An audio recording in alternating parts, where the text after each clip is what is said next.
Desde la niebla del invierno en Lomas les damos la bienvenida a este servicio de la Iglesia Anglicana de la Santa Trinidad. Muy bienvenidos, vamos a disfrutar juntos de un servicio en honor a nuestro Señor. Adelante, por favor. Oración colecta de la semana. Pedir y crecer. Dios omnipotente, fuente de toda sabiduría, tú conoces nuestras necesidades antes que te pidamos y nuestra ignorancia en pedir. Ten compasión de nuestras flaquezas y danos por tu misericordia aquellas cosas que por nuestra indignidad y ceguera no sabemos ni nos atrevemos a pedirte. Por los méritos de Jesucristo, tu Hijo, nuestro Señor, que vive y reina contigo y el Espíritu Santo, un solo Dios, ahora y por siempre. Amén. Pidan y se les dará, busquen y hallarán, llamen y se les abrirá. Porque todo el que pide recibe, y el que busca halla, y al que se llama se le abrirá. El Señor Jesucristo afirma en el Evangelio de San Lucas que en muchas ocasiones no somos capaces de pedir correctamente para nuestras necesidades y, por ese motivo, no recibimos lo necesario. Ahora, ¿en qué contexto lo dice? Es cuando nos enseñó la oración del Padre Nuestro, a comunicarnos con nuestro Padre Celestial. La oración es una actividad no espontánea, es algo que tenemos que ir aprendiendo, desarrollando, como todo lenguaje y toda comunicación. En principio nos parece algo abstracto y en ocasiones algo casi sin sentido. Pero si Dios mismo nos insiste en que lo llamemos, que busquemos su presencia en oración, es que será bueno para nosotros. La oración nos ayuda a vernos desde otra perspectiva, salirnos del centro de la escena y tratar de entrever la mirada de Dios acerca de mi persona y del mundo que me rodea. Es un sano ejercicio, nos da equilibrio y sabiduría. ¿Por qué no empezamos esta semana con el Padre Nuestro? Padre nuestro que estás en el cielo, santificado sea tu nombre. Venga tu reino, hágase tu voluntad en la tierra como en el cielo. Danos hoy nuestro pan de cada día. Perdona nuestras ofensas, como también nosotros perdonamos a quienes nos ofenden. No nos dejes caer en tentación y líbranos del mal, porque tuyo es el reino, tuyo es el poder, y tuya es la gloria, ahora y por siempre. Amén. Salmo 86, versículos 11 al 17. Oh Señor, enséñame tu camino, para que yo lo siga fielmente. Haz que mi corazón honre tu nombre. Mi Señor y Dios, te alabaré con todo el corazón y glorificaré siempre tu nombre. Inmenso es tu amor por mí, me has librado de caer en el sepulcro. Oh Dios, una banda de insolentes y violentos que no te tienen presente se han puesto en contra mía y quieren matarme. Pero tú, Señor, eres Dios tierno y compasivo, paciente, todo amor y verdad. Mírame, ten compasión de mí, salva a este siervo tuyo, dale tu fuerza, dame una clara prueba de tu bondad, que al verla se avergüencen los que me odian. Tú, Señor, me das ayuda y consuelo. Es palabra de Dios. Buen día. En la primera lectura de hoy la tomamos del libro de Romanos, capítulos 8, del versículo 18 al 25. Considero que los sufrimientos del tiempo presente no son nada si los comparamos con la gloria que habremos de ver después. La creación espera con gran impaciencia el momento en que se manifieste claramente que somos hijos de Dios, porque la creación perdió su verdadera finalidad, no por su propia voluntad, sino porque Dios así lo había dispuesto, pero le quedaba siempre la esperanza de ser liberada de la esclavitud y la destrucción para alcanzar la gloriosa libertad de los hijos de Dios. Sabemos que hasta ahora la creación entera se queja y sufre como una mujer con dolores de parto. Y no solo ella sufre, sino también nosotros, que ya tenemos el Espíritu como anticipo de lo que vamos a recibir. Sufrimos profundamente esperando el momento de ser adoptados como hijos de Dios, con lo cual sean liberados nuestros cuerpos. Con esa esperanza hemos sido salvados, solo que esperar lo que ya se está viendo no es esperanza, pues ¿quién espera lo que ya se está viendo? Pero si lo que esperamos es algo que todavía no vemos, tenemos que esperarlo sufriendo con firmeza. Este es el Evangelio de nuestro Señor Jesucristo según San Mateo, capítulo 13, versículos 24 al 30 y 36 al 43. Jesús les contó otra parábola. El reino de los cielos es como un hombre que sembró buena semilla en el campo. Pero mientras todos dormían, llegó su enemigo y sembró mala hierba entre el trigo y se fue. Cuando brotó el trigo y se formó la espiga, apareció también la mala hierba. Los siervos fueron al dueño y le dijeron: «Señor, ¿no sembró usted semilla buena en su campo? Entonces, ¿de dónde salió la mala hierba?» «Esto es obra de un enemigo», les respondió. Le preguntaron los siervos: «¿Quiere usted que vayamos a arrancarla?» «No», le contestó, «no sea que al arrancar la mala hierba, arranquen con ella el trigo. Dejen que crezcan juntos hasta la cosecha. Entonces le diré a los segadores: recojan primero la mala hierba y átenla en manojos para quemarla. Después recojan el trigo y guárdenlo en mi granero». Una vez que se despidió de la multitud, entró en la casa y se le acercaron sus discípulos y le pidieron: «Explícanos la parábola de la mala hierba del campo».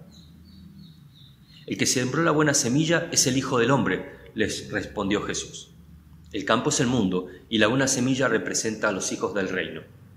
La mala hierba son los hijos del maligno y el enemigo que la siembra es el diablo. La cosecha es el fin del mundo y los segadores son los ángeles. Así como se recoge la mala hierba y se quema en el fuego, ocurrirá también al fin del mundo. El Hijo del Hombre enviará a sus ángeles y arrancarán de su reino a todos los que pecan y hacen pecar. Los arrojarán al horno encendido donde habrá llanto y rechinar de dientes. Entonces los justos brillarán en el reino de su Padre como el sol. El que tenga oídos para oír, que oiga».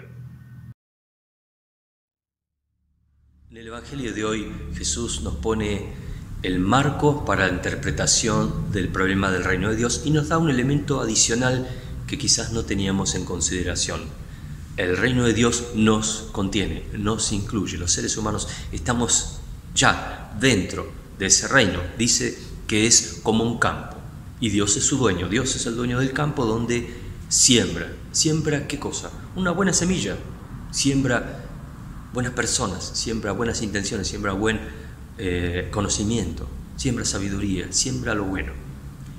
El problema es que el campo parece estar abierto y hay alguien que está sembrando también de otras semillas, semillas de maldad, de odio y de un montón de cosas que conocemos. Dios en Jesucristo sembró vida, pero simultáneamente hay otro que está sembrando otras cosas. Dice que en el momento en el que brotan las semillas y se forman las espigas y empieza a dar el fruto, es el momento en el cual empieza a manifestarse el carácter de cada una de las semillas. Antes de ese momento dice que son iguales, que se parecen mucho, que uno pasa por el campo y las ve y dice, bueno, son parecidas. Y es como el comportamiento humano, ¿no es cierto? Uno dice, bueno, pero esto es parecido al otro, no hay mucha diferencia entre una cosa y la otra. Progresivamente vemos que parece que no existiesen diferencias y que todos los comportamientos, en definitiva, son semejantes. Las semillas parecen parecerse, solo podemos, dice, realmente diferenciarlas una vez que se ve el fruto, que se manifiesta el fruto. Ahí realmente se pone en evidencia el carácter de cada una de ellas y si una es buena y la otra no. Cuando dice los servidores de este Señor, ven este resultado, ven brotar un buen fruto en unos y ven que el otro es cizaña, que es maldad, que está mal. Dicen, bueno, vamos a cortarla. ¿Y cuál es la respuesta? No, de ninguna manera, no lo hagan, porque si lo hacen, pueden pasar varias cosas. Número uno, como decimos, caen justo por pecadores. Pueden cortar también a algunos inocentes, pueden cortar a los que están bien junto con los que están mal. Tampoco damos ocasión de cambiar. En el caso del pecado, no le damos oportunidad de cambiar al que está mal y que tiene la opción aún de cambiar. Y también porque aún no es el tiempo. Dice, ya va a llegar el tiempo donde la mala hierba, dice, va a ser recogida, la van a atar y la van a poner toda junta. ¿Para qué? Para quemarla, recogerla en el granero, la queman y luego recogen la buena y esa sí se va a guardar, va a quedar en el reino. Eso es una parábola, pero también es una analogía con los tiempos que vivieron en aquel momento, pero también con los tiempos que vivimos hoy.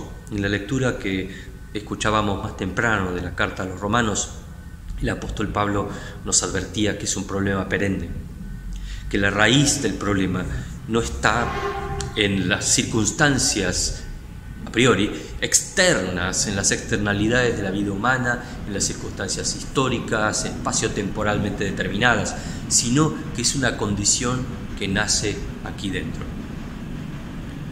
El siglo XX que hemos vivido, muchos de los que estamos escuchando este mensaje, estuvo lleno de destrucción, de odio. Tuvo las dos guerras más sangrientas que conoció la humanidad. Murieron centenares de millones de personas en conflictos de distintos tipos. Y el siglo XXI no parece haber empezado de la mejor manera tampoco. Parece que también hay conflictos profundos y resueltos, y encima empezaron otro tipo de problemas. El que estamos viviendo, esta pandemia, es manifestación de algo que, según los expertos, vamos a ver increciendo en el tiempo. Hay un montón de temas que no están resueltos, y como dice la carta a los Romanos, la creación de Dios aguarda con ansiedad que termine esta etapa. La revelación, la manifestación de la vida de Dios, la manifestación del reino de Dios. Dice el verso 22, 23, sabemos que la creación todavía gime a una como si tuviera dolores de parto. No solo ella, también nosotros mismos. Hay una manifestación de dolor, de frustración, de enojo, a veces, reprimido, porque las cosas no están bien. Vemos muchas injusticias y desigualdades y sufrimiento y dolor. Lo experimentamos, lo vemos, lo vivimos. La creación misma, dice, ha de ser liberada de la corrupción que la esclaviza. Y ahí nos da una pauta importante. La corrupción que la esclaviza no es una externalidad, no es algo que viene de afuera, es algo que está aquí dentro. Evidentemente hay algo en el hombre, hay algo en el ser humano que hace que se equivoque, que hace que haga daño, que hace que sea, en vez de amigo del hombre, sea enemigo del hombre, que empiecen a entrar en colapso sus intereses con los intereses de los otros y no se puedan resolver esta puja de intereses sino en una confrontación, y a veces en una confrontación fratricida y a veces en una confrontación mortal. Es el uno o el otro y no más. De modo que la creación misma ha de ser liberada de la corrupción que la esclaviza, para así alcanzar la gloriosa libertad de los hijos de Dios. Porque dice que nosotros mismos estamos gemiendo interiormente, aguardando la adopción de Dios. Eso es lo que el corazón humano aguarda, la liberación de la corrupción. Específicamente el apóstol Pablo lo pone en estos términos. Es triste la condición en la que estamos. El hombre interior se deleita con la ley de Dios, dice también en capítulo 7 de la carta a los Romanos. Pero veo otra ley en los miembros de mi cuerpo que hace guerra contra la ley de mi mente y me hace prisionero de la ley del pecado que está en mis miembros. Miserable de mí, ¿quién me librará de este cuerpo de muerte? Hay como una frustración en que lo bueno me agrada y quisiera hacerlo y quisiera que reine en mi vida y que quisiera que reine en la vida de todas las personas, pero simultáneamente siento en mí algo muy dentro de mí interiormente que va en contra de eso, que se rebela contra eso, que obra de otra manera, que dice no, de ninguna manera, yo tengo mi forma de pensar, yo tengo libertad, puedo hacer lo que yo quiera y demás. Ya sabemos esto, porque lo experimentamos. Nos rebelamos contra lo bueno y de repente hacemos lo malo y después nos arrepentimos. Dios, uy, qué problema este, ¿por qué? Pero ya está hecho. Jesucristo mismo nos alerta cuando dice, permanezcan alerta a sus discípulos y pidan fuerza para resistir a la tentación, porque el espíritu está dispuesto a hacer lo correcto, pero el cuerpo es débil. Le dijo a sus discípulos, velen conmigo, estén conmigo en este momento de tanta angustia, ¿se acuerdan? En Getsemaní. Y ellos querían, decían, ¿cómo vamos a abandonar a nuestro amigo en esta encrucijada? Pero se durmieron, no una, dos, tres veces. El ser humano quiere muchas veces hacer las cosas bien, pero hay algo dentro de sí, hay una debilidad estructural en el área moral. Y eso se llama pecado. Es una debilidad estructural, no es algo que viene de afuera, es algo que está en el corazón. Y esa es la raíz de los problemas, esa es la raíz del mal. La destrucción más evidente que vemos es la del ecosistema físico, ¿no es cierto? La naturaleza, el cambio climático, las diferencias y desigualdades de todo tipo que vemos y experimentamos en el mundo, pero no es la raíz, no es la causa primaria. La causa primaria está aquí. Ni siquiera es la educación. Hemos visto que muchas de las personas más tristes y corruptas y problemáticas del mundo son personas muy educadas. No se trata de eso, es un problema moral. Se trata de discernir, la capacidad de discernir entre el bien y el mal, que existen efectivamente comportamientos que son buenos y comportamientos que no lo son, actitudes que son positivas y buenas y actitudes que no lo son. Hay cosas que nos hacen bien y hay cosas que no nos hacen bien. Nos guste o no nos guste, la cultura lo acepte o no lo acepte, es inherente a la condición humana. Existe y lo sabemos porque lo sentimos, porque lo percibimos y porque además vemos los frutos de las actitudes, vemos los frutos de los comportamientos. Tanto es así que hay frases en la literatura, en las artes que lo exhiben. Hay una serie que se hizo hace muy poco, The Enemy Within, que es como el enemigo íntimo que tenemos, el enemigo interior. Hay algo dentro de nosotros que los atletas conocen muy bien. Cuando dicen muchas veces, yo soy mi primer enemigo, quiero disciplinarme, quiero hacer las cosas bien, quiero entrenar, quiero esto, y de repente, estoy cansado, hoy llueve, hace un frío bárbaro, y siempre encontramos excusa para no hacer. Los estudiantes lo mismo. Dicho sea de paso, todos tenemos dentro de nosotros esta tensión entre el deber y el hacer, entre lo que deberíamos hacer para que funcione y lo que finalmente hacemos. A veces elegimos el camino más fácil en vez del más productivo. Elegimos lo que nos salga más rápidamente en vez de lo que realmente deberíamos hacer para que funcione bien. Así que en esto estamos, conviviendo con el enemigo interior, pero no debemos perder la esperanza, porque cuando Jesús explica la parábola dice, igualmente Dios mismo se encarga de esto. Ustedes tienen algo que hacer, pero Dios se encarga de resolver este problema. ¿Cómo lo hace? Dice, hay quien siembra la buena semilla, y ese es Jesucristo, el Hijo del Hombre. Hay quien está del lado equivocado, quien siembra la mala semilla, y ese es el diablo. No es una figura retórica, no es una analogía, no es... no, es alguien real, que está sembrando la mala semilla en el corazón, en el mundo. La cosecha es el fin del mundo. Efectivamente, dice que va a haber una cosecha, que va a haber un fin del mundo, y que además hay, en ese momento, y el fin del mundo escatológico en general, pero también hay un fin del mundo personal. No sabemos cuándo nos vamos de aquí. Para cada uno llega el fin. Y hay quien va a poner orden en este campo, en el reino de Dios. Y ese Jesucristo dice que enviará a sus ángeles y ellos arrancarán de su reino a todos los que pecan y hacen pecar. ¿Cuál es el fin de todo esto? Como lo dijo anteriormente, los arrojarán al horno encendido donde ya será tarde. Dios sabe quién es quién y va a separar a cada uno donde le corresponde. A los que Él considera justos brillarán en el reino de Dios. A quienes hayan aceptado esto, a quienes hayan puesto sus expectativas y su corazón en las cosas buenas, en el reino de Dios, van a ir con Dios y van a vivir con Dios en la eternidad. El resto, tristemente, será para perdición. Por eso, la decisión en esta lucha por la supremacía, en este campo divino, es una decisión que tenemos que tomar cada uno, es una decisión que tenemos que tomar hoy. Nadie sabe cuándo es el fin. Entonces les animo a que tomemos la decisión correcta, a que sepamos, no seamos inocentes. Acá adentro está el problema.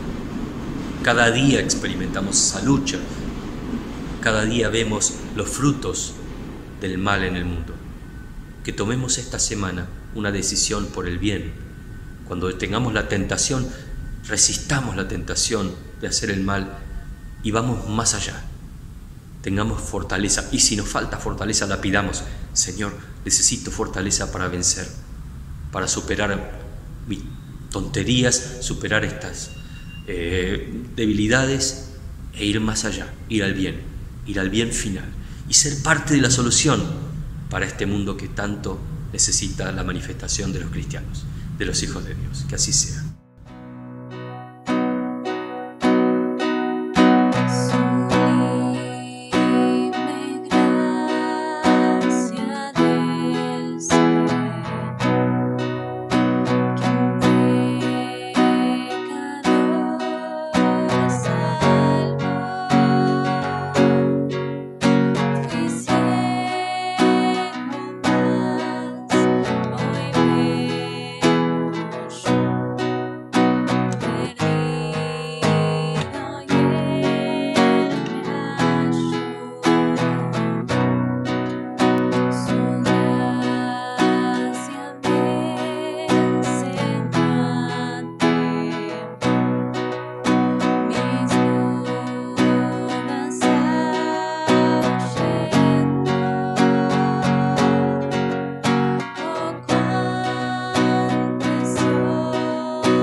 Reflexión de la semana. El problema de la incredulidad.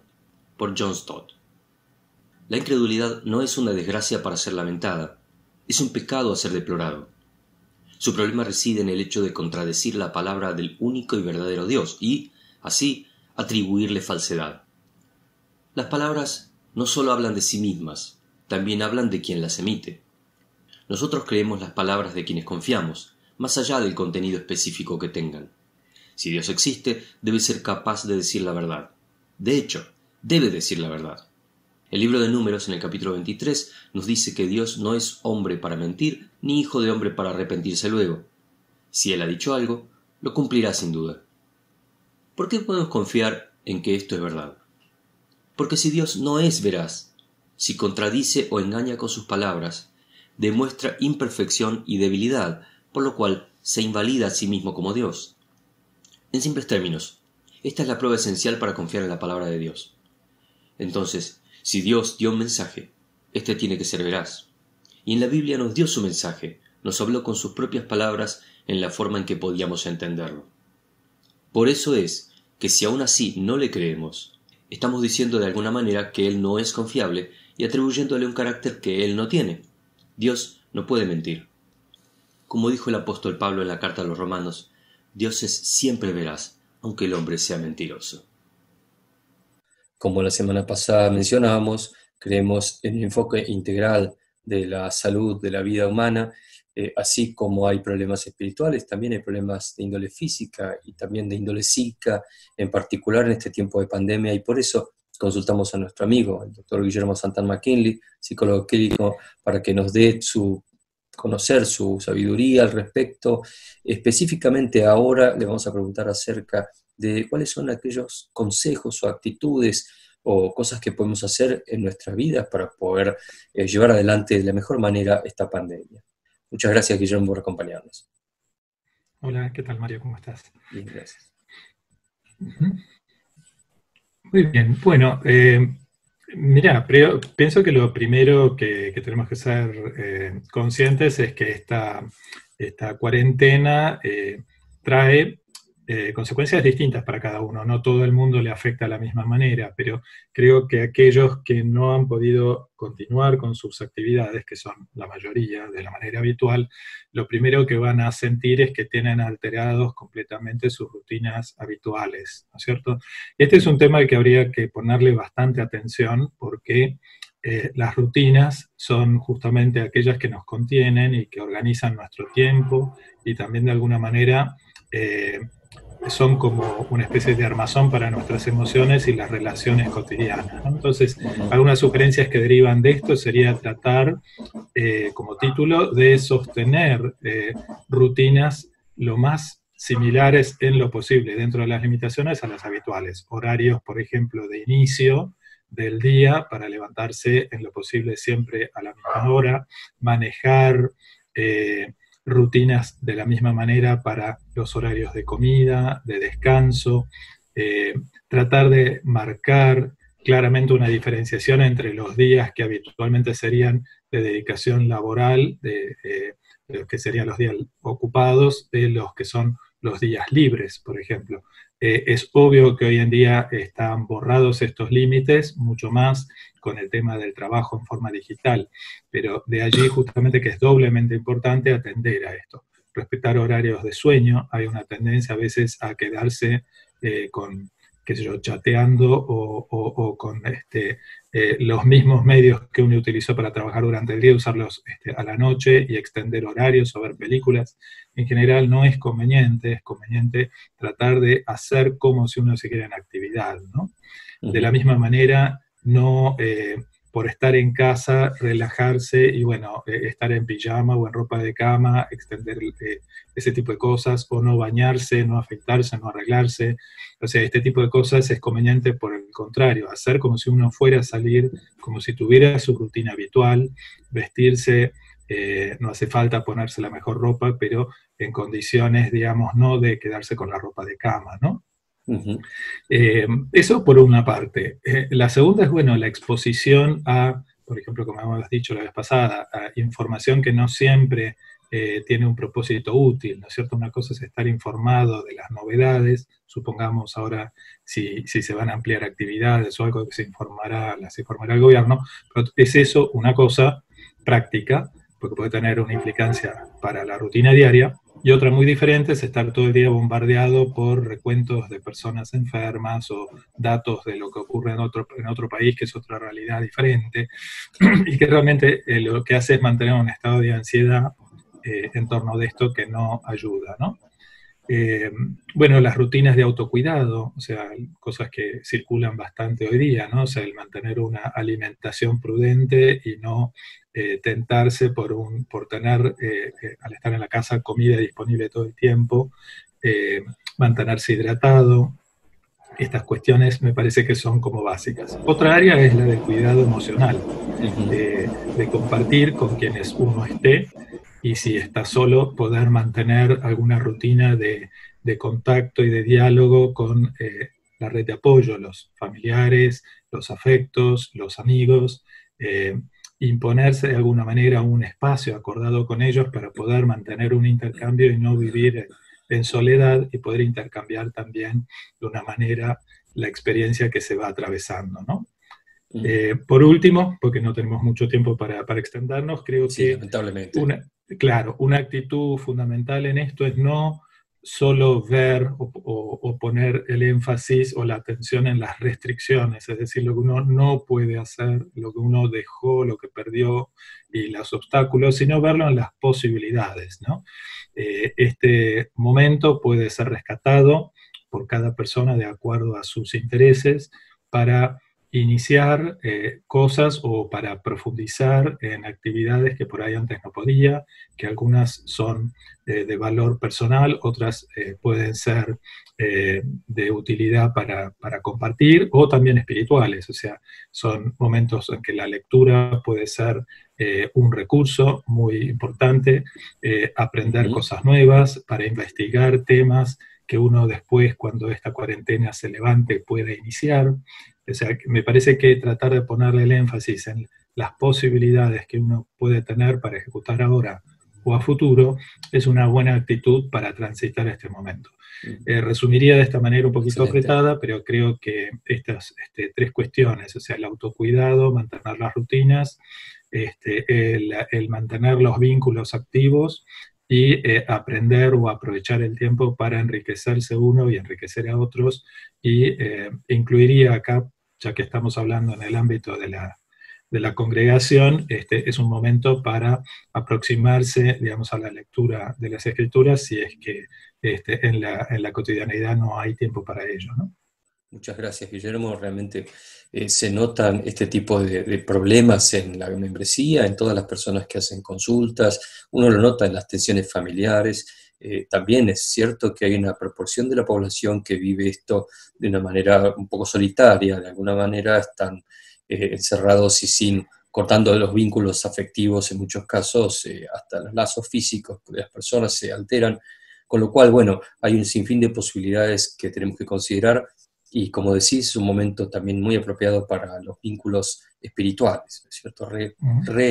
Hidratarlos y volver a ponerlos en marcha, ¿no es cierto? Todo ese tipo de vínculos. Bueno, muchísimas gracias. Queda pendiente seguramente muchos temas y temas recursos también a los que podemos acceder, así que eventualmente en algún momento podemos volver a charlar acerca de esto.